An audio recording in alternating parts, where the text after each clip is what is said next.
Iran ने Israel पर एक के बाद एक कई बम दाग दिए। तस्वीर दिखाने जा रहा हूं, ये देख रहे हैं, ये इजराइल ने रात के अंधेरे में हमला किया। ये वो तस्वीरें, एक के बाद एक सैकड़ों मिसाइलें दाग दी हैं। दिल दहला देने वाली तस्वीर। ये हमला इस बार इजराइल पर हुआ जो ईरान ने किया था।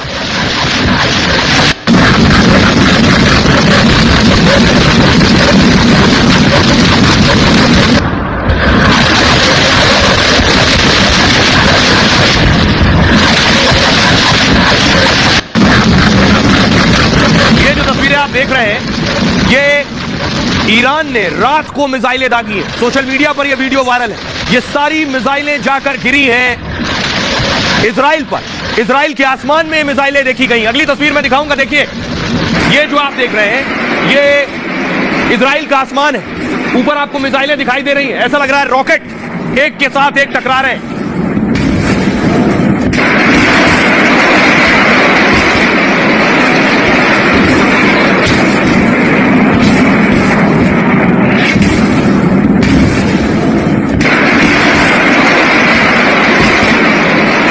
जो मैं आपको दिखा रहा हूं, ये इस वक्त आप इजराइल का आसमान देख रहे हैं। बीती रात का अंधेरा है। ईरान ने एक के बाद एक मिसाइलें दागी हैं। ये जो आसमान में रोशनी, जुगनू का चमकना आपको नजर आ रहा है, ये दरअसल 350 रॉकेट, ड्रोन, मिसाइलें।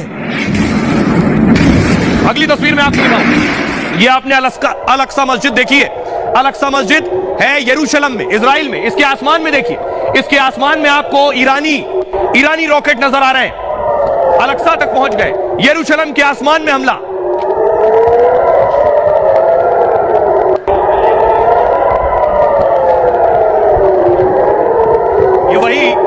ये वही अल-अक्सा मस्जिद है। ये वही धार्मिक स्थल है जिसे आप देख रहे हैं, जहां पर फिलिस्तीन और इजराइल के बीच में एक लड़ाई रहती है हमेशा।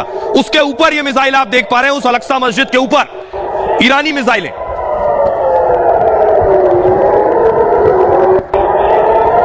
और जैसे ही ईरान ने हमला किया, फौरन इजराइल ने अपने फाइटर जेट उतार दिए। इन हमलों से निपटने के लिए ये आप इजरायली फाइटर्स देख रहे हैं। रात को ही आगाह कर दिया गया था, पहले से खबर थी कि ईरान कभी भी हमला कर सकता है। इसकी तैयारी में पूरी तरह से इजराइल का एयरफोर्स तैयार था। ये आप देख रहे हैं, फाइटर्स आसमान में उड़े उन मिसाइलों का जवाब देने के लिए।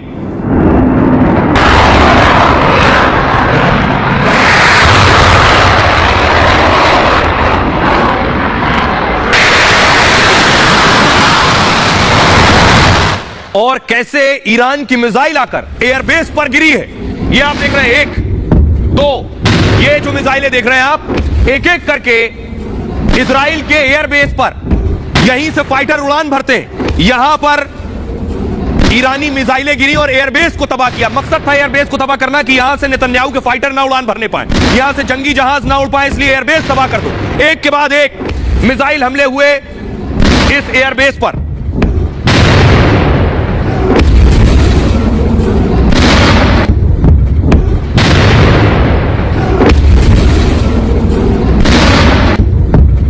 और इस ईरानी हमले के बाद ईरान में जश्न हो रहा था, ये देख रहे हैं। लेकिन इजराइल में भगदड़ मची है। इजराइल में देखिए भगदड़ मची है। तस्वीर जो मैं आपको दिखा रहा हूं, लोग भाग रहे हैं क्योंकि वहां दहशत का माहौल था।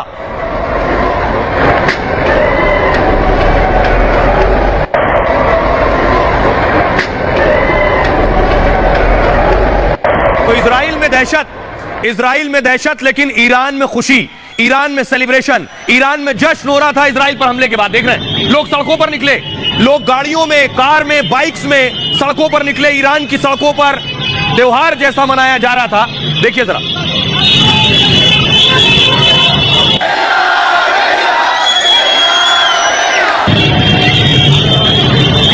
इस हमले की खुशी ईरान में मनाई जा रही है।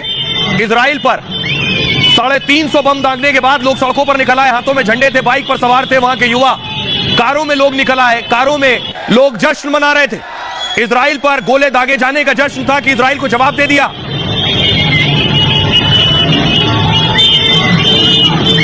एक और तस्वीर आपको दिखाऊं, इजराइल में एक और धमाका हुआ। ये ईरानी मिसाइल आकर गिरी है और यह धमाका इजराइल में हुआ।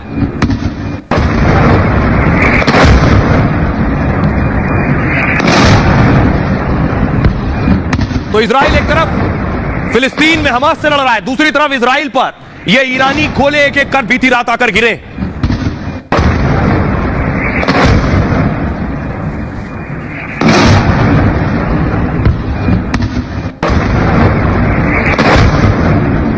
समंदर में आप देखिए, ये ईरानी मिसाइल है जो समंदर में आकर गिरी है। उसके बाद उसका अवशेष आपको नजर आ रहा है, देख रहे हैं, ये लंबी चौड़ी ईरानी मिसाइल आप देख रहे हैं जो बीती रात दागी गई थी समंदर में। इस मिसाइल का हिस्सा, उसका टुकड़ा मिला है सुबह होने के बाद। अब दूसरी तरफ देखिए, इस हमले का ईरानी संसद में जश्न मना है। ये देख रहे हैं ईरानी संसद की तस्वीरें, वहां के सांसद संसद में जमा हुए इस हमले के बाद और जश्न मना रहे थे, खुशी का इजहार कर रहे थे, नारेबाजी कर रहे हैं। सुनिए।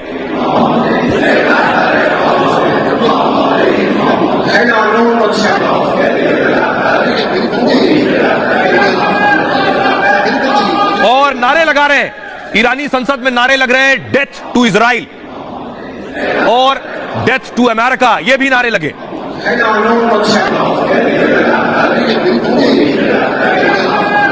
ईरान ने एकाएक हमला नहीं किया, ईरान ने पूरी तैयारी की, जमीन पर उस तैयारी को उतारा और उसके बाद इजराइल पर उसने गोले दागे, मिसाइल अटैक किया है। 3 अलग अलग जगहों से इजराइल पर हमला हुआ। वो 3 जगह कौन सी है वो देखिए जरा। ये आप देख रहे हैं, सबसे पहले देखिए आपको ईरान नजर आ रहा है हरे रंग में। ईरान ने अपने इलाके से मिसाइल दागी इजराइल पर। दूसरी तरफ इराक में जो उसके बेस हैं वहां से मिसाइल दागी इजराइल पर, और नीचे यमन देख रहे हैं। इन 3 तरफ से इजराइल पर अटैक हुआ। ईरान, इराक और यमन से हमला किया गया इजराइल पर। 3 तरफा हमला था ये। लेकिन इस 3 तरफे हमले के बाद नेतन्याहू क्या कर रहे थे उस वक्त, बाइडेन क्या कर रहे थे, वो मैं आपको दिखाऊं। लेकिन देखिए, नेतन्याहू को जैसे ही पता चला कि अटैक हो गया है, नेतन्याहू बैठक कर रहे थे, अपने आर्मी के ऑफिसर्स के साथ बैठक कर रहे थे, अपनी सरकार के मंत्रियों के साथ बैठक कर रहे थे कि इस हमले का जवाब कैसे देना है। ये नेतन्याहू बैठे हुए, बीच में आपको नजर आ रहा है, फुल स्क्रीन लीजिए जरा।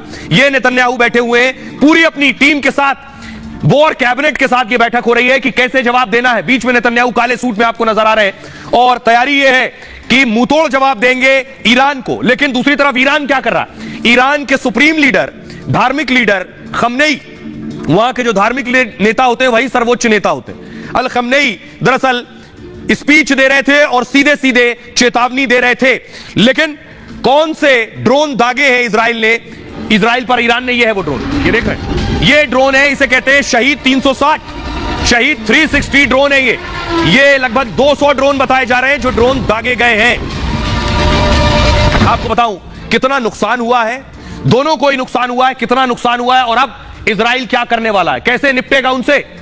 ये 2 वॉर जोन आप देख रहे हैं। पहला वॉर जोन है ईरान का, जिस वक्त यह हमला हुआ इब्राहिम रईसी वॉर जोन में थे और हमले की जानकारी मिली तो नेतन्याहू अपने वॉर जोन में थे। ये सारी तस्वीरें मॉनिटर पर देख रहे थे जो मैं आपको दिखा रहा हूं। इब्राहिम रईसी भी अपने वॉर जोन में देख रहे थे। तो इब्राहिम रईसी क्या देख रहे थे, ईरान ने इजराइल पर यह सबसे बड़ा अब तक का हमला किया। 150 क्रूज और बैलिस्टिक मिसाइल दागी इब्राहिम रईसी वॉर रूम से देख रहे थे। सबसे ज्यादा तबाही 200 ड्रोन से बरसाई गई है। जो ड्रोन मैंने आपको दिखाया है, ईरान का शहीद 136 किलर ड्रोन साबित हुआ। शहीद 136 ये जो ड्रोन है, ये बेहद खतरनाक आत्मघाती ड्रोन है। 50 किलो बारूद लेकर 2500 किलोमीटर तक उड़ सकता है। टारगेट पर पहुंचकर खुद भी विस्फोट से फट जाता है ये। इसलिए शहीद 136 ड्रोन से ईरान ने तबाही मचाई।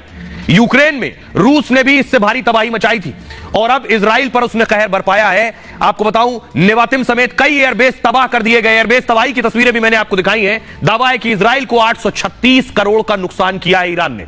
ईरान ने इसे ऑपरेशन टू प्रॉमिस नाम दिया है, यानी वो ऑपरेशन जो उनका वादा पूरा करता है। खमनेई ने कहा यह इजराइल के गुनाहों की सजा मिली।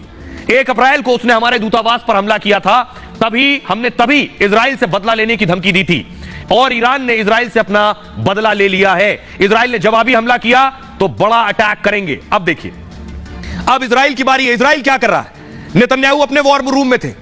ईरान के 99% ड्रोन मिसाइलों को आसमान में ही रोक दिया गया। ये देख रहे हैं, आसमान में ही उसे रोक दिया। ईरान हमारे बेस तबाह कर देना चाहता था, लेकिन ईरान अपनी कोशिश में फेल हो गया। आयरन डोम जैसे डिफेंस सिस्टम से इजराइल ने हमले बेअसर कर दिए। हमले से पूरे इजराइल में सिर्फ 12 लोग घायल होने की खबर है। इजराइल इसका करारा जवाब दे सकता है आने वाले वक्त में। मतलब नेतन्याहू ईरान पर हमला कर सकते हैं। नेतन्याहू ने ऐलान किया है कि हम जरूर जीतेंगे। हमने उनके हमले नाकाम कर दिए पर वो नहीं रोक पाएंगे। नेतन्याहू ने हमले के बाद खास वॉर कैबिनेट की बैठक ली है। इस वॉर कैबिनेट में ईरान पर हमले की सहमति बनी है। इसमें कहा गया है जैसे हमास पर पलटवार किया गया वैसे ही ईरान को सबक सिखाना जरूरी है और अब तैयारी है इस सबक सिखाए जाने की। अब आपको सुनवाने जा रहा हूं एक्सक्लूसिवली, पहली बार आप सुनेंगे दोनों देश के राष्ट्राध्यक्षों को। सुनिए जरा, ईरान के राष्ट्राध्यक्ष खमनेई क्या कह रहे हैं और नेतन्याहू इस हमले के बाद क्या कह रहे हैं, दोनों को सुनिए। विदेश में हमारे दूतावास पर हमला हम पर हमला है। इजराइल ने ऐसा करके बहुत बड़ी गलती कर दी है। इसकी उसे कड़ी सजा मिलनी चाहिए और सजा मिलेगी। हमारा सुरक्षा सिस्टम काम पर लगा हुआ है। हम किसी भी हालत से निपटने में सक्षम हैं। हमारा राष्ट्र बहुत मजबूत है, IDF बहुत मजबूत है और हमारे देश के लोग भी मजबूती से खड़े हैं। आपको बताऊं कि आखिर ईरान ने इजराइल पर हमला क्यों किया है। बहुत से लोग देख रहे हैं कि हमला हुआ क्या हमास से बदले के लिए हमला किया है, फिलिस्तीन के हक में हमला किया है। ऐसा बिल्कुल नहीं। ईरान ने हमला किया है इस वजह से, ये आप देख रहे हैं, ये दूतावास था ईरान का सीरिया में। इस दूतावास पर इजराइल ने हमला किया और ईरान के कमांडर को मार गिराया। सीरिया में दूतावास था ईरान का, देख रहे हैं, यहां उनके कमांडर मौजूद थे। जो कमांडर इजरायली हमले में ढेर हुए उनकी तस्वीर देख रहे हैं आप। ये है वो कमांडर। ये कमांडर वैसे ही जैसे कासिम सुलेमानी हुआ करता था, IRG का कमांडर जिसे अमेरिका ने मार गिराया, उसी तरह IRG के एक और कमांडर जिन्हें इजराइल ने सीरिया में ईरानी दूतावास में मार गिराया। अब मैं आपको बताऊं कि दरअसल प्रॉक्सी वॉर, जो नाम आपने सुना होगा कि ईरान प्रॉक्सी वॉर करता है, अलग अलग देशों में अपने आतंकी संगठन बनाता है, उसके बाद दूसरों को उससे परेशान करता है। ऐसा आरोप है, एक्सपर्ट्स ये कहते हैं। अब देखिए कैसे काम करता है। ये ऑक्टोपस दो आप देख रहे हैं, ऑक्टोपस जिसके 8 हाथ पैर होते हैं। ईरान दरअसल इस ऑक्टोपस की भूमिका में है, देख रहे हैं। सर इब्राहिम रईसी का एक्सपर्ट कहते हैं ईरान यही रोल प्ले करता है, यही भूमिका निभाता है दुनिया के पटल पर। कैसे ईरान खुद ऑक्टोपस का सर हो गया। अब ईरान के अलग अलग हाथ पैर में देखिए कौन कौन है। ईरान का एक हाथ में मान लीजिए पाकिस्तान है, तो पाकिस्तान में उसकी एक ब्रिगेड है जिसका नाम है जैन बियून ब्रिगेड, उसने बना रखी है। इसी तरह बहरीन में उसकी एक और ब्रिगेड है जिसका नाम है सराया अल अश्तर। अफगानिस्तान में ईरान ने एक ब्रिगेड बनाई है जिसको स्पॉन्सर करता है या पैसा देता है, उसका नाम है फतेह मियून डिवीजन। दूसरी तरफ देखिए इराक में उसने इस्लामिक रेजिस्टेंस बनाई हुई है। इसी तरह सीरिया में भी उसने अपने आतंकी छोड़ रखे हैं। फिलिस्तीन में हमास को खड़ा करना, हमास को बनाना, हमास को इजराइल के खिलाफ लड़ने भेजना, उनके आतंकियों को भेजना, इसमें ईरान का हाथ है। हमास को भी ईरान ने खड़ा किया। यमन देखिए, यमन में जो हुती विद्रोही हैं वो भी ईरान समर्थित हैं। कहा जाता है ईरान ने यमन के हुतियों को भी खड़ा किया। लेबनान में हिजबुल्लाह को पैसा देना, उसे ताकत देना, उसे हथियार देना, यह भी ईरान का काम है। तो ईरान ऑक्टोपस की तरह है जिसके 8 से ज्यादा हाथ पैर है, ये मान लीजिए, और इसी तरह अलग अलग संगठनों को पालता है, पोसता है और इस्तेमाल करता है, खुद पर्दे के पीछे रहता है। यह है कैसे ईरान का रोल है, वो मैं आपको बता रहा हूं। अब आपको सुनवाता हूं, सुनिए क्या कुछ कह रही है इजरायली सेना। इजरायली सेना के प्रवक्ता हैं, उनका कहना है इसी तरह के प्रॉक्सी वॉर, छद्म युद्ध करता है ईरान। सुनिए। ईरानी ड्रोन और मिसाइलों पर हमारी पूरी नजर है। ईरान का यह हमला बेहद खतरनाक कदम है। वो हमास हिजबुल्लाह के जरिए छद्म युद्ध करता रहा है। अब खुलकर हमला किया है तो हम भी अटैक को तैयार हैं।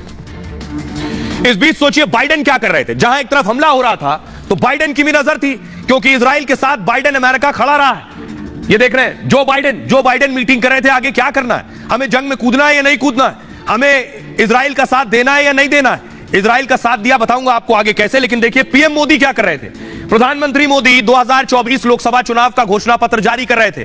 पीएम मोदी की इस जंग पर भी नजर थी, क्योंकि बहुत से भारतीय हैं जो इजराइल में भी रहते हैं और ईरान में भी रहते हैं। और इस बीच भारत ने भी एक मिसाइल दाग दी। अगली तस्वीर में आपको दिखाऊंगा। भारत ने भी एक मिसाइल दाग दी है। जंग ईरान और इजराइल की हो रही है, भारत ने मिसाइल दागी। और ये जो मिसाइल है, इस मिसाइल का नाम है MPATGM, man portable anti tank guided missile. ये बख्तरबंद गाड़ियों को तबाह करने की ताकत रखती है, दुश्मन की खास तौर पर। टैंक से भी दागी जा सकती है मिसाइल। ये भारतीय मिसाइल है। आइए आपको बताऊं कि आखिर अब भारत क्या करने वाला है, भारत कैसे अपने लोगों को बचाएगा, इस पर फोकस है। प्रधानमंत्री नरेंद्र मोदी की भी नजर है। जो इजराइल और ईरान में हालात बने हुए हैं, ईरान और इजराइल की जंग आगे और बढ़ सकती है। ऐसे में भारत पूरी तरह से स्थिति पर नजर बनाए हुए। अमेरिका के राष्ट्रीय सुरक्षा सलाहकार अगले हफ्ते दिल्ली आ रहे हैं। भारत के विदेश सचिव विनय क्वात्रा अमेरिकी अधिकारियों से बात कर रहे हैं। प्रधानमंत्री मोदी ने कहा, भारतीयों की सुरक्षा हमारी पहली प्राथमिकता है। दोनों देशों में 22,000 के करीब भारतीय रहते हैं, इजराइल और ईरान में। इजराइल में करीब 18,000 हिंदुस्तानी रहते हैं और ईरान में 4,000 भारतीय इस वक्त मौजूद हैं। भारत ने दोनों देशों में भारतीयों के लिए गाइडलाइन